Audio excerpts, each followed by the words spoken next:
প্রতিবন্ধী পাগল, নামাজে যাইতেছিলাম, আমার নামাজের কাপড়টাই নষ্ট করে দিল।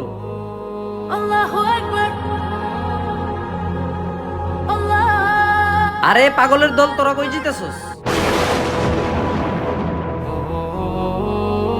মসজিদে যাইতেছস? এখন পাগলে যায় মসজিদে নামাজ পড়তে? আরে ভাই, ওরা কি মানুষ না? ওদের কি নামাজ পড়ার অধিকার নাই? আরে ভাই, এই পাগল কি নামাজ পড়বো? ওরা নামাজের মধ্যে কি পড়তে হয় কি বুঝে? কত সেজদার মধ্যে কি পড়তে হয়? সুবহান রাব্বিয়াল আলা, সুবহান রাব্বিয়াল আলা, সুবহান রাব্বিয়াল আলা। আর তুই বল, ফজরের নামাজ কয় রাকাত? 4 রাকাত। দেখছো ভাই, পাগল পাগলও জানে তার রবের কিভাবে ইবাদত করতে হয়। ভিডিওটি যদি ভালো লাগে কমেন্টে অবশ্যই মাশাআল্লাহ বলবেন।